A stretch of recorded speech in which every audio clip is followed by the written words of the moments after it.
হযরত মা বলো বিবি রে আমাকে একটা তরবালা নিয়ে দাও, মদিনার খবর খবর আমি নিতে চাই।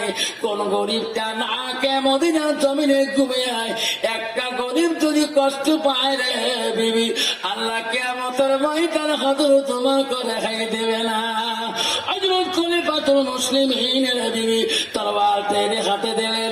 হযরত ওমর মদিনায় এ গলিতে গলিতে ঘুরে রে কোনটা গরিব কোনটা ভাবি লোক মদিনায় না খেয়ে ঘুমাইছে হযরত ওমর নিজ হাতে তালাশ করেছিলেন। যেরকম সুবহানাল্লাহ।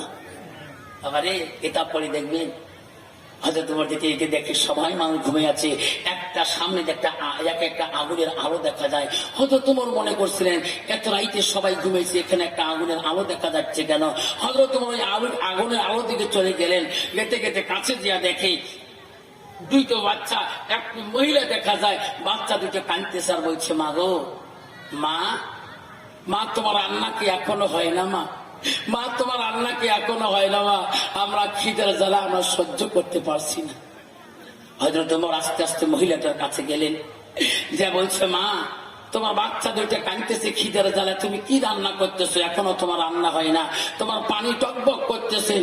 মহিলাটা চিনতে পায় নাই ইনি হলো মদিনার খলিফাতুল মুসলিমিন। মহিলাটা বলছে মুসাফির, ও মুসাফির গো, আমি একটা ভাবি নারী, আমার স্বামী নাই, আমার স্বামী বাচ্চা দুইটি রেখে আমার স্বামী ইন্তেকাল হয়েছে। ও গো রাতের মুসাফির, কদিন ধরে বাচ্চা দুইটাকে আমি ভালো মতন খাইতে পারি না, ভালো মতন আমি কিছুই দিতে পারি না। ও মুসাফির গো, আজকে রাত্রে বাচ্চা দুইটা ঘুমায় না গো মুসাফির, খানার জন্য বারবার আমার কাছে চাই। আমি মা, আমি কোথায় খানা পাবো? কিন্তু বাচ্চা যখন ঘুমায় না রে মুসাফির, ও মুসাফির, আমি মা সহ্য করতে পারলাম না। পানি তুলে দিয়ে আমি চাল দিতেছি, এই পানি টকবক করতেছে, বাচ্চা দুটাকে বুঝাইতেছি বাচ্চারে খানা তুলে দিয়েছি রান্না হয়ে যাবে। মুসাফির রে কিছুই দেই নাই, পানি গরম হয়ে গেছে। এইভাবে বাচ্চা দুইটার ঘুম ধরে গেলে, বাচ্চা দুইটা ঘুমাইলে মুসাফির রে আমিও ঘুমিয়ে যাব, তার আগে আমি মা ঘুমাইতে পারি না। খলিফাতুল মুসলিমিন দুই চোখের পানি দর দর করে ছাড়িয়ে দিয়ে বলে, আল্লাহ এই মওলা, এই গরিব যদি একবার আমার নামে বিচার আদালত তোর দরবারে করে, আল্লাহ কাল কিয়ামতের ময়দানে আমার মতন কোমর রেহাই পাবে না। মহিলাটাকে বলছে মা তুমি আর পানি গরম করিও না মা, আমি এক্ষুনি তোমার খাবারের ব্যবস্থা করিয়ে দেবো। যেরকম সুবহানাল্লাহ। বাগদান আমার শোনা চাল না, একজন মদিনার খলিফা মুসলিমিন হয়ে একটা গরিবের কাছে যাওয়া পর্যন্ত সহায় করেছিলেন। আজকে আমাদের আসামে আছে গো আব্বারে শোনা চাল না, কত ধনী মানুষ আছে বাগদান, পাশের বাড়ির মানুষ ইফতারি করে খাবার, সামান্য একটা বুট যদি শুকনা বুট খায়, আব্বা আল্লাহ রাসূল হাদিসে বলেছিলেন তুমি ইফতারির সময় একটা খেজুর দান দিয়ে একটা পাশের মানুষকে ইফতারি করাইতে পারো, একই সওয়াব পাবা। সাহাবারা বলছে হুজুর ইফতারি কি তাকে পেট ভরে খাওয়াইতে হবে? বলছে না, একটা খেজুর দানা দিতে ইফতারি করিয়ে দাও, উনিও যতটুকু সওয়াব পাবে তুমি অতটুকু সওয়াব পাবা। যেরকম সুবহানাল্লাহ। আব্বারা খলিফাতুল মুসলিমিনকে মহিলাটা চিনতে পারেনি। মহিলাটাকে বলছে মা পানি গরম করলে মা খাদ্য হবে না, মা আমাকে অল্প সময় দাও, আমি এক্ষুনি তোমার খাবারের ব্যবস্থা করব। মা বলে না মদিনার একজন খলিফাতুল মুসলিমিন হয়ে একটা গরিবকে এত ভালোবাসছিলেন। মা গো আম্মারা খলিফাতুল মুসলিমিন বাড়ির দিকে দৌড়িয়েছিলেন, আসে ডাক মারলেন, ও আব্দুল্লাহর মা, ও আমার বিবি, কোথায় ঘুমালি কোথায় ঘুমালি? দৌড়িয়ে সেই খলিফা স্ত্রী বলে স্বামী গো আপনি অল্প আগে এত খুশি মানে গেলেন স্বামী, এখন আপনার চোখের পানি কেন স্বামী পড়তেছে কি হলো? ও মদিনার খলিফা আপনার চোখের পানি কেন বন্ধ হয় না? খলিফা বলছে বিবি রে, ও বিবি আমার গোলাম আসলামকে তুমি ডাকিয়া দাও, তাড়াতাড়ি আমার বাইতুল মালের দরজা খুলে দিতে বলো। বিবি রে মদিনার গরিব না ঘুমাইতেছে, মদিনার গরিব কাঁদতেছে, তাড়াতাড়ি বাইতুল মালের দরজা খুলে দিতে বলো। খলিফা মুসলিমের গোলাম আসলাম দৌড়ে এসে বললে, মদিনার খলিফা, আমি বাইতুল মালের দরজা খুলে দিয়েছি। বললো, গোলাম, কেহু দাও, সবজি দাও, বান্দি রেডি করো, আমার মাথায় তুলিয়ে দাও। গোলাম বলছে, না খলিফা, আপনি মদিনার একজন খলিফা মুসলিমের হয়ে আজকে এই ঘিঘু আটা মাথায় সবজি নিয়ে যাবেন, দেশের মানুষ দেখলে তোমাকে কি বলবে? ও খলিফা, আমি তোমার গোলাম, আমার মাথায় তুলিয়া দাও, আমি সেই গরিবের গন্তব্য জায়গায় আমি পৌঁছে দেব। মদিনার খলিফা বলছে, না না গোলাম, আমি মদিনার গরিব মদিনার খলিফা হইতে পারি রে। ও গোলাম, তুমি আরামে ঘুমিয়ে পড়ো, আমি মদিনার খলিফা হইতে পারি। গোলাম রে, এই মাথার মধ্যে সবজি কি হইয়া যদি গরিবটাকে খাইতে পারে, ও গোলাম, আল্লাহ আমার উপরে বড় খুশি হয়ে যাবে। এরকম সুবহানাল্লাহ। আল্লাহ, আসামের মুসলমান, তোকে আমরা নেতা বানাইলাম রে বাবা, আবারে একটা পঞ্চায়েত সার্টিফিকেট বলে যদি ওই প্রধানের কাছে যান, 7 দিন পরে ওই সার্টিফিকেটটা মেলে না। ওই গরিবটার ভোটে তুমি পঞ্চায়েত হয়েছ আসামে, ওই গরিবটার ভোটে তুমি জেলা পরিষদ হয়েছ, ওই গরিবের ভোটে তুমি প্রেসিডেন্ট হয়েছ, ওই গরিবের ভোটে তুমি এমএলএ বিধায়ক হয়েছ। ওই গরিবটা বাড়ি গেলে কত আছে গো আসামের নেতা গো, ওই গরিব সামনে দিয়ে গেলেও কথা বলতে চায় না, যেরকম ঠিক না।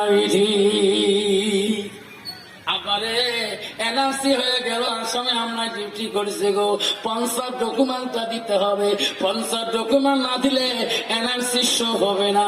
ওই প্রধানের সইসা না, ওই প্রধানের সইসা এনআরসি, ওই 50 ডকুমেন্ট লাগবে। হাজার হাজার মানুষ ফিরে ফেলায়, কত গরিব যে কান্দে, দেও গো 50 তোমার সইটা দিয়ে দাও। কিন্তু 50 কত যেই কষ্ট দিচ্ছে রে আল্লাহ, সবাই পেয়েছে, 2 দিন 10 দিন পরে পেয়েছে। আল্লাহ সহ্য করতে পারে নাই, মুসলমান সবাই এনআরসি যোগান দিয়ে কাগজপত্র দিলাম। আল্লাহ আমাদের মুসলমানদের সবারই কাগজ ডকুমেন্ট শো হয়ে গেল, 19,000 বাতিল হলো রে, মুসলমান বাতিল হয় নাই। যেরকম সুবহানাল্লাহ, বাতিল হয় নাই, প্রুফ হয়েছিল। আল্লাহ আল্লাহ কোনদিন মারবে না। বাবা বাসানেওয়ালা কে শোনা, জোরে বলেন কে? আল্লাহ। হযরত ওমর নিজে হাতে গরিবের জন্য মাথার মধ্যে ঘিহু আঠা নিয়ে সবচেয়ে নিয়ে ওই অভাবী মহিলাটার দরবারে বাচ্চাদের যেখানে কাঁদতেছে গভীরাইতে চলিয়া গেলেন। যাই বললো, মা গো, এখানে ঘিহু আছে, তাড়াতাড়ি তুমি রুটি বানাইয়া সবজি তৈরি করি, বাচ্চা দুটোকে দেও মা, আমি বাচ্চাটার 2টা কান্দন দেখে আমি সহ্য করতে পারি। থাকে ওখানে বসে আছেন, বাচ্চা 2টাকে মা রুটি বানিয়ে সবজি বানিয়ে যখন দেয়, বাচ্চা 2টা খায়, বাচ্চা 2টা মুখে দেয়। হযরত ওমর বাচ্চা 2টা মুখের দিকে তাকে তাকে বলে, বাবু সাধারণ সবজি রুটি পাই আল্লাহ। বাচ্চা 2টি এত খুশি হয়ে গেল, আরে এর থেকে কত দামি খানা খায় আবার আল্লাহ, তবু তোকে খুশি করাইতে পারি না। বাচ্চা 2টো খুব হয়ে গেল, মেয়েটা খাইল। মদিনার খলিফা বলল, মা তোমার কোন আরো দুঃখ আছে? আমি এখন চলে যাব, তোমার মনে কোন আবেগ আছে? তোর মহিলাটা বলল, হ্যাঁ মুসাফির, আমার মনে একটা দুঃখ একটা আবেগ আছে। কি? আমি আল্লাহর কাছে বলবো, আল্লাহ মদিনার জমিনে আল্লাহ হযরত ওমরের মতন খলিফা না বানায়া আল্লাহ এই মুসাফিরের মতন মানুষকে তুমি কেন খলিফা বানাসনি? আমি দোয়া করব, ও মুসাফির, তোমার মতন মানুষ যদি দেশের যদি খলিফা মুসলিমিন হইতো, দেশের গরিব কোনোদিন কাঁদবে না, দেশের গরিব কোনোদিন কষ্ট পাবে না। আমি আল্লাহর কাছে এই কামনাটা করব। বলছে, মা রাত পোয়ারে কোন দিকে চলে যাবা? মহিলাটা বলছে, মুসাফির রাত পোয়ালে আমি মদিনা খলিফা হযরত ওমরের বাড়িতে যে আমি সারা দেব, দেশের গরিবকে কেন খবর নেওয়া হয় না? হযরত ওমর দিয়ে বলছে মা গো তুমি হযরত ওমরের বাড়িতে যাওয়া মা যাইও মা যাইও, সেই জায়গায় আমার দেখা হবে রে মা। হযরত ওমরের কথা বলি চলে গেলে ওই মহিলাটা রাত্রি পর পরে রে বাচ্চা দুইটা কোলের মধ্যে নিয়ে মদিনার খলিফা হযরত ওমরের কাছে বিচারে দিতে আসলেন। মহিলাটা আসিয়ে দেখে রাত্রিকালে যে মুসাফিরটা যে পোশাকে যে শরীরে আমাকে মাথায় করে নিয়ে যা হাতে সবজি নিয়ে যা দিছিল, ওই মানুষটা দেখে রে এত মানুষের সামনে সুন্দর সুন্দর কথা বুঝাইতেছে। মহিলাটা বহু দূর থেকে দেখি রে এই মানুষটাকে যদি কিছুক্ষণ আগে আমার কাছে গভীরাইতে যা আমাদেরকে এত আদর করো, হায় রে ইনি এত মানুষের কাছে এত সুন্দর কথা বলে, আমার মনে হয় ইনি বোঝায় মদিনার খলিফাতুল মুসলিমিন। যেরকম সুবহানাল্লাহ। মহিলাদের কাছে যেতে পারে না, কিছু দূর দূর পর মহিলাটা আস্তে আস্তে খলিফার কাছে যেতে পারে না। মদিনার খলিফা হযরত ওমর বলে মা গো কেন মা তুমি ওখানে দাঁড়ালি রে মা, আয় রে মা মা তুমি আয়, তোমার মনের বেদনা দুঃখের বিচার করে দিয়ে দাও মা, আমি সঠিক বিচার করিয়া দেব। মা তুমি কেন ওখানে দাঁড়ালি? মহিলাটা জবাব দাও ও মদিনার খলিফা আমি কেন দাঁড়াইলাম, রাত্রিকালে যদি আমি আপনার চিনতাম গো আমি আপনার নাম ধরে ধরে কোনোদিনও কথা বলতাম না, কার কাছে বিচার দেব গো সেই আপনি তো মদিনার খলিফা। আব্বার আমার শোনার কেনরা দেশে রাজত্ব করতে পারো যাইতেছে, কিন্তু গরিবের হক নষ্ট না করো, মিসকিনের হক যদি নষ্ট না করো, কাল কিয়ামতের ময়দানে আল্লাহ উমরের মতো রাজত্ব করো মতো সব উমরের কাছে তোমাকে দাঁড় করিয়ে দেবে। এই গরিবের মিসকিনের হক নষ্ট করিয়ে দাও, আল্লাহ দুনিয়ার রাজনীতি আল্লাহ ছাড়িয়ে দেবে না। ভাবছেন আমার মদিনার খলিফাতুল মুসলিমিন কাছে উমরের কাছে চিঠি আসছিলেন, জেরুজালেমের বাদশা খ্রিস্টান পাদরি চিঠি করছিলেন মদিনার খলিফার সাথে দেখা করতে চাই। মদিনার খলিফা মুসলিমিন হযরত ওমর বললেন গোলাম খ্রিস্টান পাদরি জেরুজালেমের আমাকে পত্র পাঠিয়ে দিয়েছে, তাদের কাছে যে আমরা ইসলাম প্রচার করবো। যখন সুবহানাল্লাহ। গোলাম আমার উটটা তুমি সাজানো করো, আজকে আমরা দুইজনে দেশে চলিয়ে যাব। যাবার কাছে বলছি দেখো গোলাম আমার উঠতে একটু দুর্বল, দুইজন মানুষকে টানতে বড় কষ্ট পায়, গোলাম রে দুইজনে ভাগ করি রে, আমি আগে চড়ি, কিছু দূর যাওয়ার পরে আমি নামবো, তুমি গোলাম চড়বা, আমি লাগাম ধরে টানবো, তারপরে আমি টানবো তুমি চড়বা। যেরকম সুবহানাল্লাহ। আমার উট কোনোদিন কষ্ট পাবি না। মদিনা খলিফা জেরুজালেম চলে যাবে রে, জেরুজালেম খ্রিস্টান পাদরি যখন শুনছিলেন মদিনার বাদশাহ মদিনার শাসনকর্তা মদিনার গভর্নর আজকে মদিনার থেকে জেরুজালেম আসবে, জেরুজালেমে খ্রিস্টান পাদরি সেনাবাহিনী মোতায়েন করে রাখলেন। সেনাবাহিনীকে বললেন তোরা সাবধান, মদিনার খলিফা আজকে আমার দেশে আসবে রে, আমার জাতি কোনো বেয়াদবি দেখতে পারে না, তাকে আমার সুসম্মানে আমার জেরুজালেমের রাজত্বতে বসাইতে হবে। হযরত ওমর মদিনায় গোলাম নিয়ে যেতেছে, জেরুজালেমের সেনাবাহিনীরা মোতায়েন হয়ে আছে গো, আমার হযরত ওমরকে সম্মান দিয়ে ওই জেরুজালেমের রাজদরবারে নিয়ে যাবে।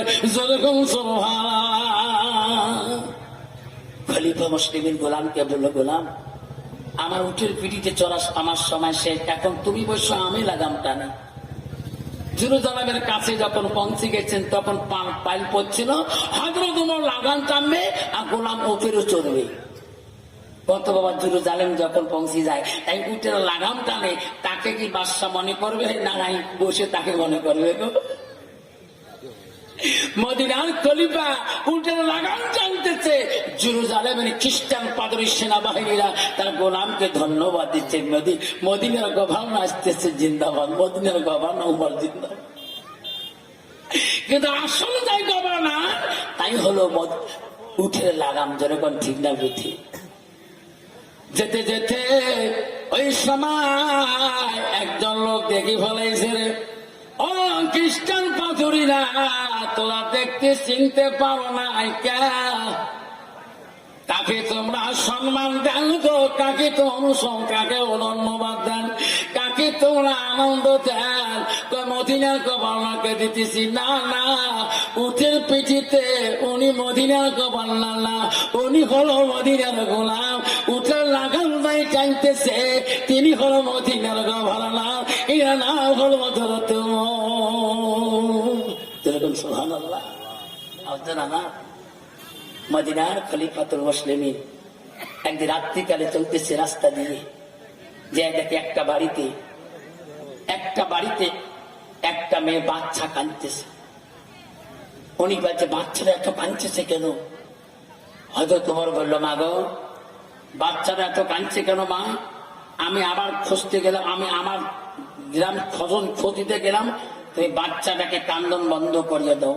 মা যেভাবে হোক মা, বাচ্চাটাকে দুধ দিয়ে তুমি মা বাচ্চাটার কান্দন বন্ধ করে দাও, আমি সহ্য করতে পারি না। মদিনার গভর্নর আবার কিছু গ্রাম ঘুরে আসি, আবার দেখে বাচ্চাটা কাঁদতেছে। আবার বলছে, এই মহিলা বাচ্চাটা কান্দাও কেন? আমি বলে গেলাম না অল্প আগে বাচ্চাকে কান্দাইও না, আমি হয়তো তোমার সহ্য করতে পারি না। আবার খলিফা বলছে, আরেকবার বলে গেলাম, এইবার যদি বাচ্চার কান্না শুনে আসি। মেয়েটা চিনতে পারেনি ইনি মদিনার গভর্নর। আবার আসি দেখে বাচ্চাটা কাঁদতেছে। হয়তো তোমার খলিফাতুল মুসলিমিন তরবারটা সাফ করে বাইর করছে মহিলাটার কাছে, জিন্দা শেষ করে দেব। বাচ্চা কান্দে, তুমি দুধ দেও না কেন? তখন বলছে, ও রাতি দেল মুসাফির, কেন আমি বাচ্চাকে দুধ দেয় না আপনি জানান না? না, মদিনার গভর্নর হযরত ওমর বলছেন, যতদিন বাচ্চারা মা দুধ ছাড়া হবে না, মদিনার গভর্নর বৃদ্ধ ভাতা দিবে না। মা বলে শুনে গেল, মা ও তু জাহা, মা বলে না। মহিলাটা বলল, মুসাফির, মদিনার সরকার আইন করে দিয়েছে, যতদিন বাচ্চারা আমার বুকের দুধ সারা হবে না, অতদিন বৃদ্ধ ভাতা মদিনার সরকার বড় দেবে না। মদিনার সরকার হযরত ওমর চোখের পানি ছাড়িয়ে দিলেন, বলল, মা এই আইনটা তো আমি করছি মা, মা আমি আইনটা তুলে নিলাম মা, মা এমনি বৃদ্ধ ভাতা দেব রে মা। মা যতদিন বাচ্চাটা তোমার দুধ খাইতে যাবে, মা আমার ভাতার জন্য বাচ্চাটাকে কষ্ট দিও না।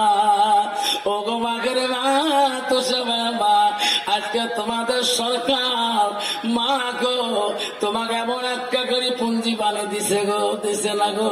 কি লক্ষ্মীর ভান্ডার নাকি দিছে? মা বলে না, তোমাদের সরকার মা মানে মা মাটির মানুষ মমতা, আমি খুব তার প্রশংসা করি গো। ও মা লক্ষ্মীর ভান্ডার দিয়েছে রে মা, তো ওই লক্ষ্মীর ভান্ডার থেকে কোনো মা যদি গো ওই মার জন্য বাবার জন্য সাদকা দিয়ে দুনিয়ায় যান, মা গো নবী বলছে, ও সাবিরা, সাবিরা আমি যুদ্ধে চলে যাব, তোরা যা পাবেন আমাকে সাদকা জারিয়া দিয়ে দেবেন। রসুলের সাহাবীর স্ত্রীরা বলছে, রসুল আমাকে দিয়ে দেব, তোমার কাছে যদি মাল না থাকে তোমার সোনা চাঁদি যা আছে তা দিলেও তার যুদ্ধের মধ্যে তোরা সব পেয়ে যাবে। যেরকম সুবহানাল্লাহ। মদিনার গভর্নর হযরত ওমর রাস্তা দিয়ে গেতেছিলেন, এক বাড়ির পাশে দিয়ে দাঁড়িয়ে ছিলেন। এমন সময় বাড়ির এক বুড়িমা তার মেয়েকে ডাকে বলছে, কিতাবে আছে, বলছে, মা উঠো, মদিনায় চলে যাও। আজকের আমার দুধ গুলে আমি গাভী সেটলাম, মা দুধ অল্প কম হয়ে গেল, তুমি দুধ নিয়ে মদিনায় চলে যাও। মা আজকের দুধে পানি দিও, পানি দিয়ে ভর্তি করিয়ে মদিনার বাজারে যাই, তাতে আমার ভাব বহুত খাদ্য আসবে। কতবার মুসলমান দুধ পানি দেয় না, দেয় না? মহিলাটা বলতেছে, মেয়েটা তার মেয়েকে বলছে, মা আজকে আমার গাভীর দুধ কম হয়েছে, মা ওই দুধ বিক্রি করলে আমার খাওয়া জুটবে না, তুমি আমার ওই দুধে অর্ধেক পানি দিয়ে মা তুমি বিক্রি করি তুমি মদিনা থেকে খরচ করে নিয়ে এসো। তার মেয়ে বলছে, মা তুমি জানিস না কি মদিনার সরকার হযরত ওমর আইন করে দিয়েছে, মা কেউ যদি দুধের মধ্যে পানি মিশিয়ে বিক্রি করে মা, যদি ধরা পড়ে যায় মা তার স্বামী তরবাল দিয়ে তো খণ্ড করে দেবে। ইয়ার হযরত মদিনার মধ্যে পাশ করে দিয়েছে। মা বলছে মদিনার গভর্নর সরকার তো ওই মদিনার বাজারে বসে থাকে না, আমি করতে পারে, উনি তো বসে থাকে না, তার জন্য তুমি কি দুধের মধ্যে পানি দেবা না? মেয়েটা বলছে মা আমি মদিনার সরকারের জন্য দুধে পানি দেয় না মা, আমার একজন মাওলা মাবুদ আছে মা, আল্লাহ তো দেখে, আমি আল্লাহর ভয়ে মা আমি দুধের মধ্যে পানি দিতে পারবো না। যেরকম সুবহানাল্লাহ। না গো, আমি মদিনায় দেওয়ার জন্য পানি দেই না, আমি আল্লাহ ভয়ে পানি দেব। আল্লাহ তো দেখে, মদিনার সরকার না দেখতে পারে, আল্লাহর নজরে দেখে কিনা। ধরে করেন হযরত ওমর শুনতে শুনতে বাড়ি দিকে চলে গেলেন, যে তার বিবিকে ডাক মারলেন, বিবি রে, কেন আমার আব্দুল্লাহ কোথায়? কেন আমার আব্দুল্লাহকে ডাকো, আমি তার আব্বা একটা কথা বলতে চাই। হযরত ওমরের সন্তানকে ডাক মারলেন, বাবা আয় আব্দুল্লাহ, আমি আজকে তোর জন্য খুশি বাবা, আমি যে কথাটা বলবো তুমি শুনবি কিনা? কি বাবা বলুন? আমি এমন একটা মেয়ে দেখিয়েছি, আমি এমন একটা বাচ্চা দেখিয়েছি, এই মুহূর্তের মধ্যে বাচ্চাটাকে তো বিবাহ বন্ধন করতে হবে। আব্বা তুমি যদি আমাকে বিবাহ বন্ধন দাও, আমি ছেলে তো না বলতে পারি না। আল্লাহ খলিফার সন্তান আব্দুল্লাহকে ওই মহিলাটার মেয়ের, খুশি গোয়ালানির মেয়ের ওই ইমানি পরীক্ষার জন্য হযরত ওমর ওই গোয়ালানির বাড়িতে তার সন্তানকে খলিফাতুল মুসলিমিন বিয়ের সাধক হিসেবে বাড়িতে রওনা হয়েছেন। সকালবেলা মানুষ বলছে মদিনার গভর্নর সরকার কেন গোয়ালানির বাড়িতে যায়? গোয়ালানি বলছে, দুধ বিক্রিওয়ালা বুড়ি বলছেন, আল্লাহ এ বলে মদিনার গভর্নর ইনি আমার বাড়িতে আসছে কেন? গোয়ালানির সামনে যা বলছে, ও মদিনার সরকার, আমার গরিবের বাড়িতে আপনি আগমন কেন? কি হয়েছে? কি জন্য আসলেন? বুড়ি কেন আসলাম? তোর বেটিকে আমার বেটা পুত্র বধূ বাবানে নিয়ে যেতে আসছে। যেরকম সুবহানাল্লাহ। গোয়ালানি বলছে, না না, আমরা গরিব, আমরা তোমার সাথে আত্মীয় করতে পারবো না, আমরা তোমাকে বসার মতন ওই জায়গা দিতে পারবো না। হযরত ওমর বলছে, বুড়ি রে, তোকে দেখি আত্মীয় করি নাই, ও বুড়ি তো চেহারা দেখে আত্মীয় করি নাই, তোর বেঠির ইমান দেখিয়া আমি হযরত ওমর আত্মীয় করার জন্য আসিয়েছি।